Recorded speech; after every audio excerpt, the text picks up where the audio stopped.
White adipose tissue, brown adipose tissue, white fat, brown fat. What's up with that? Welcome to PricePlow. This is Mike.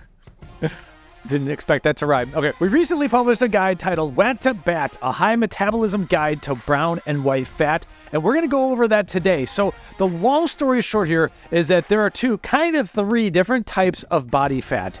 And the ones that are higher in mitochondrial content, the powerhouses of our cells, are considered brown fat. They are genetically different from white fat. And they are also more thermogenic, more caloric expending, more metabolically active fat cells than our white adipose tissue, which is the body fat we generally think of when we think of fat. White adipose tissue being the energy storage type of fat.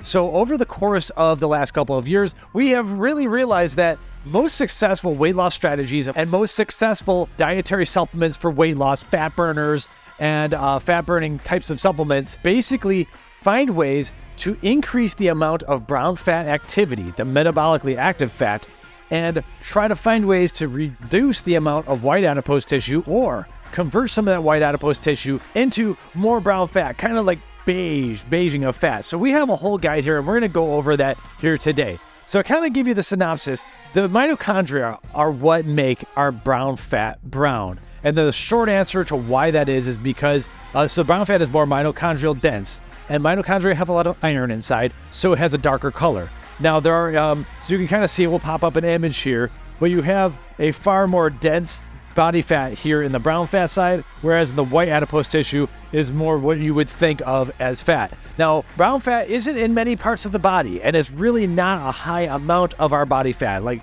less than just a couple percent, but it's expressed a lot of times in the clavicle areas and around some of the organs in the back and stomach, and newborn infants have the most brown fat. As we get older, we have a lower percentage of brown adipose tissue. So a lot of times we call it BAT, brown adipose tissue, and WAT, white adipose tissue. So if I start using those terms, you understand it. But like I said before, white adipose tissue is important for energy storage. Way back in the day, like historically speaking, this was incredibly crucial to human survival because when we went through famine conditions and we didn't have enough calories in the food supply, we had to rely on our own calories, and that's where we were able to burn as much of our body fat as we would need. Now that we live in modern society, though, we've gotten a little bit over fat, you could say, because we are basically in a perpetual harvest mode. Like we're in fall all the time, storing fat, never needing to burn it or anything. However, there is a good reason that we have these two different types of body fat. So we have the white adipose tissue,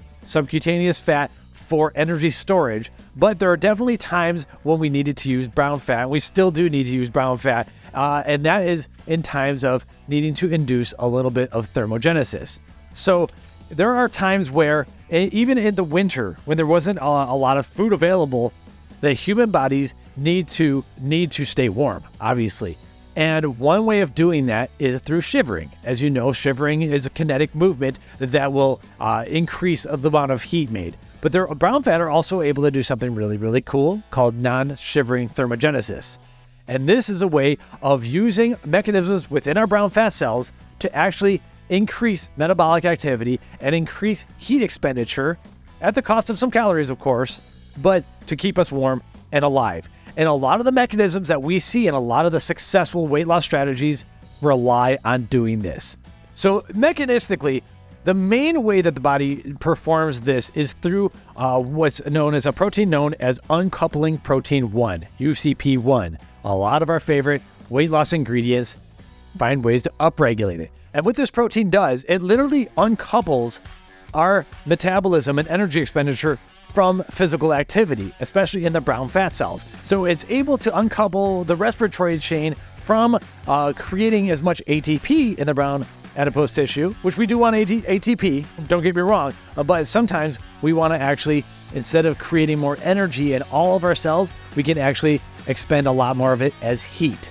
And so that's where UCP1 can come into play in the brown adipose tissue. Once UCP1 is upregulated a little bit, we can get a little bit more of that non-shivering thermogenesis. So you're not going to be shivering if you take a dietary supplement that increases UCP1, but you are going to get a little bit more of thermogenic activity. You're going to heat up a little bit, and ultimately that increases the amount of energy or calories expended. So for instance, in humans, it's been shown that the greater amount of brown fat you have, the more energy expenditure the body has. So this is already a key that like a lot of people are trying to, we talk about calories in, calories out, which I'm not the hugest proponent of, but in general, the science rings true. As a quick note, it's important to realize that some of the calories you take in may affect the type of the calories that come out in terms of the numbers with metabolism. But anyway, when we talk about the caloric expenditure, humans with more brown fat are able to burn more calories. So this is kind of our goal in the different weight loss tactics that we have. An average 200 pounds man's basal metabolic rate is about 1,880 calories per day. And so if he has more sustained non-shivering thermogenesis, you can estimate that he would lose another 282 calories per day. Now that's definitely a non-insignificant number. It's not like insane, but it's definitely not nothing. And the way you can kind of induce that to happen is with cold exposure. That's one of the 4 ways you can naturally do that. Now, obviously, you don't want to make yourself so cold that you're like shivering to death. At some point, you could jeopardize your own health. So take everything with a grain of salt, but we'll talk about some research where individuals who are sleeping in colder weather burn more calories, and it's because of this mechanism. The body needs to stay warm, and it's going to burn calories, and it's going to activate brown fat using UCP1 as a mechanism in order to stay warm. Now, as you're causing your body to increase the amount of thermogenesis, and it has to get that energy from somewhere, and the energy is oftentimes it's mostly coming from glucose and fatty acids. So with this becomes a lot of cardiometabolic improvements because there's going to be lower fasting glucose levels, for instance, lower triglyceride levels, and in general, individuals who are higher in brown fat activity are going to be metabolically more healthy. There's also some really cool animal research showing that animals who are either genetically made to be predisposed to having more brown fat are actually way more protective of like really, really high fat diets that generally make the mice sick. And additionally, there's even the ability, there's been research where if the researchers cut away some of the visceral fat, which is the organ fat that is around the mice, organ fat is incredibly unhealthy for humans and animals. When researchers just simply cut away the visceral fat around the organs, that the mice gain far more metabolic health. So we want to maintain, healthy fat levels, and getting it away from the organs is an important piece of that. So when you have increased brown fat activity, there's a correlation with lower visceral fat. For instance, one study published by the American Diabetes Association examined differences in BAT activity and cold-induced thermogenesis in a group of 40 morbidly obese individuals, all with a BMI, body mass index of 35 or greater. The study authors found that subjects with more active brown adipose tissue, even though they weighed slightly more on average, they had 28.8% less visceral fat than those without as much brown adipose tissue activity. That is huge because the visceral fat is associated with all kinds of metabolic issues, including increased mortality. So anything that can kind of skew things more in this direction, like no matter where we look at things, having more active brown adipose tissue is a successful strategy, of course, within reasonable bounds. And that's what a lot of the dietary supplements and the strategies that we talk about doing are. One of them, like I said, is cold therapy. Doesn't mean you should sit in an ice bucket like for 20 hours straight though, obviously. So this should be kind of taken responsibly. So in general, there are 4 different ways of increasing brown adipose tissue activity. Number 1 is cold exposure. We already talked about that. Number 2, exercise. Number 3, intermittent fasting. And number 4, just standard old caloric restriction. So with the cold exposure, and honestly, with all these, we're starting to hypothesize that brown adipose tissue upregulation and activity upregulation is like the thing that is making these things the most successful. A lot of the same dietary supplements we see, that's the thing that's making it more successful. We think that this is like one of the main mechanisms, and that's why we're excited about this. That's why we published a 20-page paper on it. So with cold exposure, you've probably heard us a lot of times before. You got influencers out there selling buckets for your ice for like hundreds of dollars. Like, yeah, that's just the world we live in. But anyway, there is some pretty cool research about it. So it wasn't a ton of humans in this study. These are very expensive studies to fund. But in 2014, National Institutes of Health had a cold sleep study in their facility in Bethesda. And so they had 10 men, and they had 4 different months. And so for the first month, they set the sleeping temperature different each month. 75 degrees Fahrenheit for month 1. 66 degrees Fahrenheit, month 2.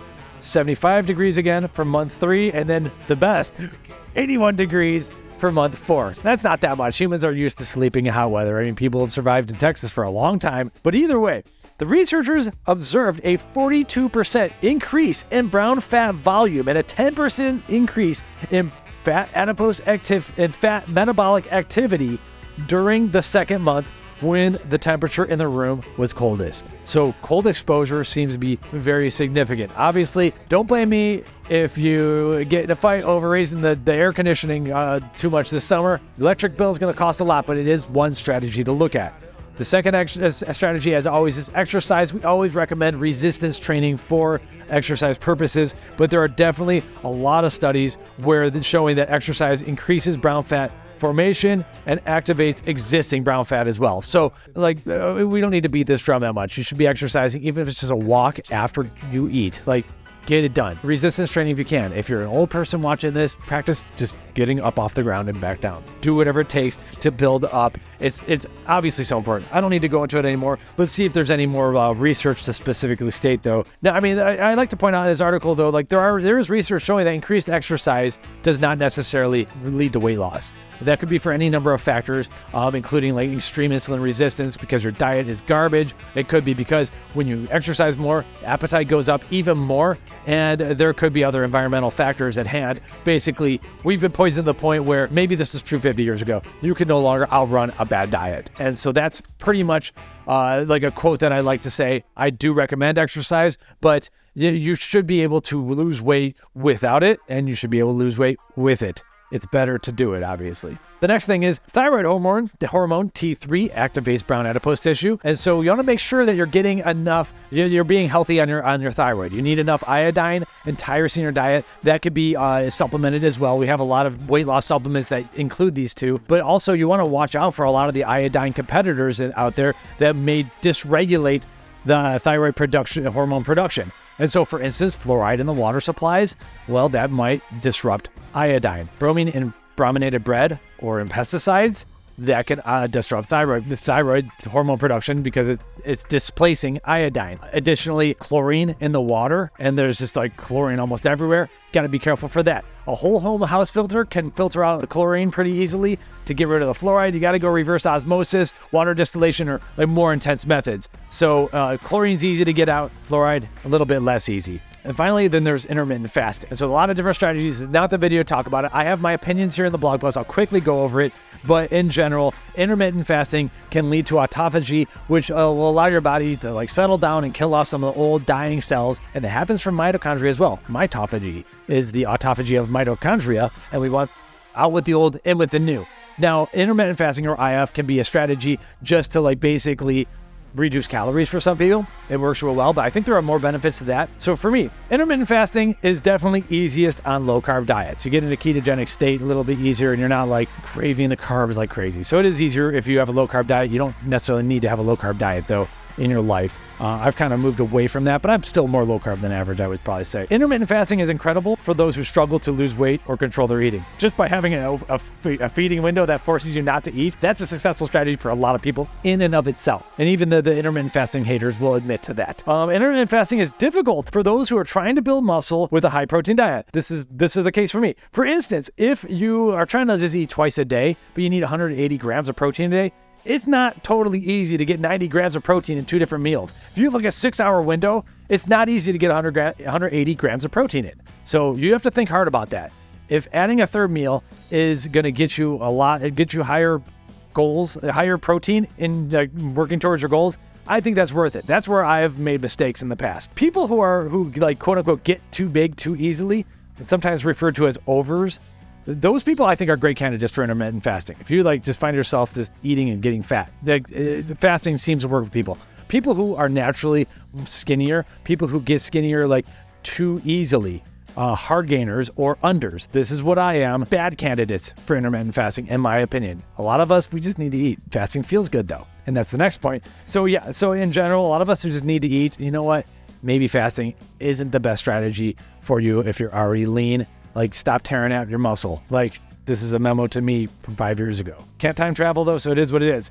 And then if productivity and focus are your priorities, intermittent fasting is definitely a must try. So that's my quick thing. Anyway, that can help with brown fat, adipose tissue as well. And then there's caloric restriction as well. The thing we have to realize, though, is when you have caloric restricted diets, the metabolism often slows down to the point of of your new intake level. You set a lower set point, you have a lower metabolism, you get more sluggish.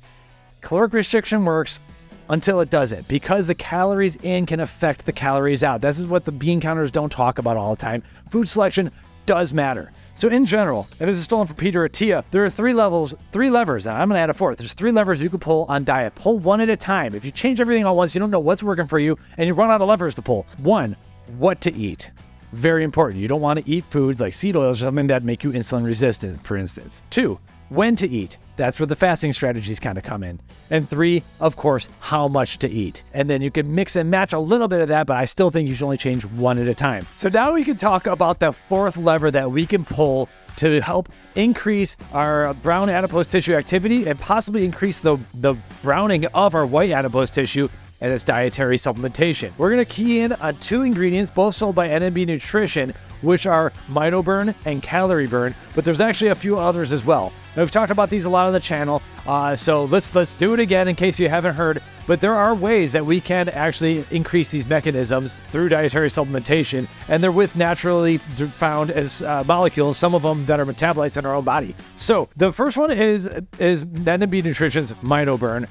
This is also known as the chemical L-BAIBA. We call it the exercise molecule, and it's short for beta-amino isobutyric acid. Now, when you start exercising, the story is we begin to break down some of our amino acids and proteins and everything, and one of the main branched-chain amino acids, it's an essential amino acid known as L-valine. Valine we get in a lot of the branched-chain amino acid supplements. It's in meat, it's in all tons of foods and everything. We have to get it in through diet.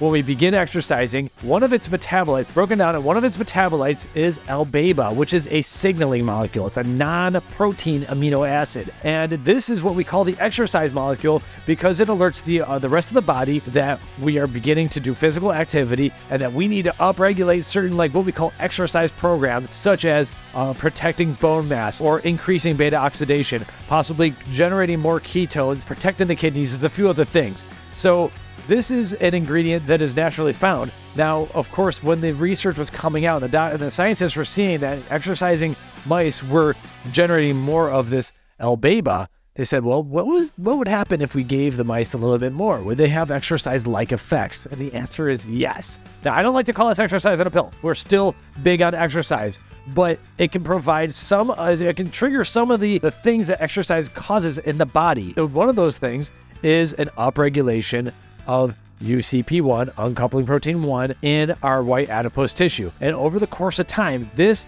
mechanism, along with a couple other mechanisms, can actually increase I don't want to say that it increases the browning of the white fat. We really want to call it the beiging of fat. So it helps helps your body to generate a little bit more mitochondria and to make your white adipose tissue a little bit more metabolically active. Now, we're not turning all your fat into your white fat into brown fat. That's not how it works, but we are just helping it to create like mitochondrial biogenesis. We're getting a little bit more mitochondrial expression. And in general, everything we've seen, healthier and more mitochondria is a good thing. So in the research, when the scientists are supplying more L-BAIBA to the mice, and I say the L form, that is the active form of this. And that was one of the things we wrote about this actually on our blog like in 2013. It took like 5 or 6 more years for a company to actually make it, first off, stable and bioavailable, and you only want the L form, and that's what NMB Nutrition did with MitoBurn. So they launched that around 2019 or so, maybe a little bit before that. And this has been wildly popular in a lot of the most successful fat loss supplements out there, sometimes pre-workout supplements as well. And it kind of like kicks things off. And so with this, the animal models have shown accelerated fat burning, increased ketone production, increased insulin sensitivity, reduced blood sugar levels, decreased inflammation, improved triglyceride levels, so it brings them down a little bit, increased bone mineral density, and enhanced kidney protection. But in the mice, it definitely has helped combat against an obesogenic diet. And so that's kind of what we're seeing when we have more brown fat activity in humans and mice. We see that a very detrimental diet is less detrimental if you have the tools in place to burn. And so MitoBurn provides you a little bit more of the tools in place place so that your body can upregulate a little bit of the expression so that you can make a little bit more brown fat. So that's what's pretty cool, is that we're able to kick things off and get a little bit more like brown fat activation support. I don't like to say browning. I like to say beiging, because it's not, you're not going to change white adipose tissue into brown adipose tissue.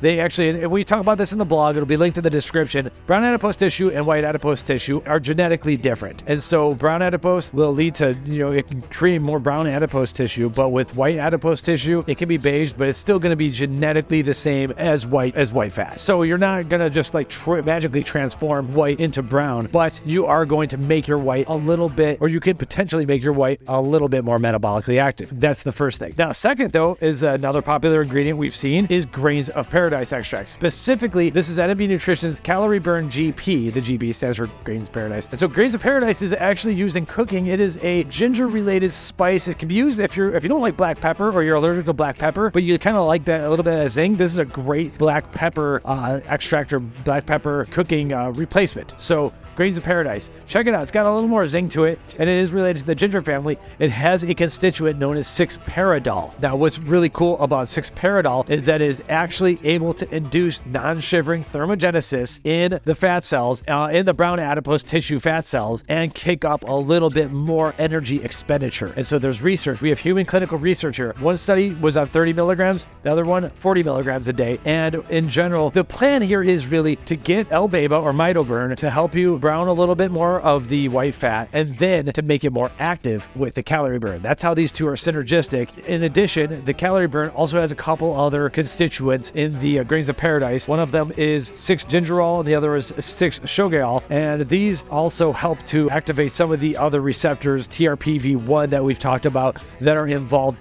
in metabolic sequences as well. So there's a lot of cool stuff going on here, but in general, we're trying to kick up a little bit more non-shivering thermogenesis. Now, in the study with Grains of Paradise at 40 milligrams per day, the researchers saw roughly 100 more calories burned per day. Huge numbers? Not really huge, but is it significant? Yes, it is, and it can help. Now, that 100 calories, anyone can go crush a big cookie and eat well over 100 calories. So you have to take this in context. Like all other things considered equal, yeah, we might be able to burn a little bit more body fat by taking 40, I'd go 80, 120 even if I needed to, milligrams of CaloriBurn GP per day. But within context, you will get a little bit of heat. 40 milligrams doesn't really affect me anymore. But if you take 80 or 120, yeah, you might get a little bit of burn in there. And that's kind of the whole point. It's a spice, and the spices do actually, they trigger mechanisms that are thermogenic. So it's not just like spicy tasting, but they have heat in and of their own right. In addition, there are some other mechanisms that are talked on the blog post, like PPAR alpha, PPAR gamma. PPAR alpha is initiated by L-BAIBA. PPAR gamma is initiated by CaloriBurn, and this can also support fat browning mechanisms. So if you're a follower of this channel, you probably heard of this before. We've had a lot of videos, a lot of products that use a lot of these. And so we started realizing, like, okay, these are really cool mechanisms. And then when we start looking at other ingredients too, a lot of successful stuff out there can also help out with this. And so one ingredient, we often use it for hydration and as like a sulfur donor or for endurance, it is taurine. And so we see taurine all the time. And taurine was made popular by Red Bull way back in the day. I might be dating myself at this point, or aging myself was the word. Taurine, they joke that taurine was like bull's piss forever. Well, no, taurine is a naturally found conditionally essential amino acid. Your body can make it on its own, but you do a lot better if you supplement more. Well, on top of all the other research that taurine has been shown to support, I honestly believe that taurine is one of the main reasons why Red Bull became so popular in the first place. Like it was the first energy drink to really, really crush it. It was 80 milligrams of caffeine, which was a deal back then. But taurine makes people feel really good, especially if they're deficient, depleted. Well, anyway, amongst all the other cool things taurine can do, it can also support the conversion from WAT to BAT, white adipose tissue to brown adipose tissue. So it's another ingredient that does that. That's why we like to see the clinical dose for like endurance is at least 1 gram a day. That's where it starts, and there's data showing it supports better endurance like off the first use. But 1 gram, possibly, like we like it up to 2, maybe even 3 grams of taurine. Like we're starting to see the doses come up, and I'm happy with that. That doesn't always fit in capsules though. So some of these fat burning drinks that have like taurine and carnitine, which is good for mitochondrial transport, there's some good reasons to have a fat burning powder. A lot of people though like to take capsules. you're not going to be able to get as easily large doses of things like taurine. Another ingredient that can help out with the browning of fat is actually brown seaweed extract, fucoxanthin. And so fucoxanthin is a carotenoid that is what makes like brown seaweed actually look brown. And it turns out that it's able to stimulate the brown adipose tissue's activity. So this is kind of similar to what CaloriBurn, Grains of Paradise, is doing, where it's helping with the activity. Taurine, like L-BAIBA, is helping with the conversion from WAT to BAT, and then we kick it up with more activity. And so fucoxanthin is able to do that a little bit as well. On top of that, the fat burner video would not also include green tea extract, which is like the Swiss, we call it the Swiss Army knife of metabolism. It does so many various things. And it turns out that if you dig deep enough, you will find that there are some constituents in green tea that can help reduce body fat formation on high-fat diets. But if you dig even deeper, you'll see that it works through beta adrenoreceptor activation, and it makes the brown adipose tissue more thermogenic. I don't know, like it could do a little bit of everything, but like a green tea on its own, I don't know, I've never felt it or really like noticed anything from it. But it could be like 500 milligrams. You have room for another capsule in a product. It could be something to throw in there if you're like attacking all ends of the WAT to BAT game. There's also some research showing that different flavonols in cocoa powder. We often talk about like epicatechin, different stuff in cocoa powder. Well, cocoa powder can upregulate UCP1 as well. So I'm not sure exactly what flavonol inside of it is. We have a citation in the blog. Maybe you could dig into there a little bit. I don't think it's epicatechin though. Epicatechin is great for myostatin inhibition and nitric oxide support. So cocoa's got some cool stuff in it. Doesn't mean you got to go eat 1,000 bars of milk chocolate. With cocoa, it's best to have the dark chocolate that is non-alkalized. The process with alkali, you see that on the label, that basically destroys a lot of the like phytonutrients and the flavonols and the polyphenols. I don't think polyphenols. But anyway, the alkalization process destroys a lot of the active constituents. So if you do get a dark chocolate, like 70 to 90%, get it then where it's not processed with alkali. Honestly, you need lab tests to really prove it though. And then finally, we already talked about supporting your thyroid. So thyroid could be heavily involved in here as well. And so pretty much try not to poison yourself with our toxic water supplies and everything else. And you want to have enough tyrosine, get in iodine. If you look at like Japanese populations, they're generally skinnier. They're different than most like white Anglo, people as well though. So there are genetic differences obviously, but the Japanese have a high amount of kelp intake, a high amount of iodine intake, and it seems to do that very well. In my opinion, in America, we're kind of like getting back to almost like low-level iodine deficiency. Not to the point where we're having goiter problems, but to the point where we're getting sluggish. Like if you're feeling sluggish, it would take some high-dose iodine and see what happens. Like I'm talking about like 6 milligrams or so. If you feel like you have just ingested rocket fuel, then you might have been low on iodine. So anyway, we have a lot of iodine competitors. I talked about the fluoride, the chlorine, the bromine, and the bread. Like it's everywhere. And like our thyroid it seems like our thyroid is basically under attack. So either like trying to displace it with high dose iodine or just removing the other stuff and going with like standard iodine doses, whether it's iodized salts or eating more seaweed or whatever it may be. It's an approach to look at to get that mechanism upregulated. And then L-Tyrosines and a lot of the like focus supplements, you can get L-Tyrosine on its own as well. 500 milligrams is kind of where I start feeling it a little bit. We've had pre-workouts go as high as 10 grams of it. Call out to Morphogen right there. So in general, like I don't want you to think that like fat is bad. Obviously we have a really, really purposeful need for it, but we are constantly in the harvest and we are putting on too much fat for too much time. And we do, I think, need periods of not famine, but like less carbohydrate and fat together surplus. So like there's very few times in nature where carbohydrates and fats are used together and our bodies, like our brains, reward it really, really heavily, and that throws everything off, and our body is programmed to just store that stuff.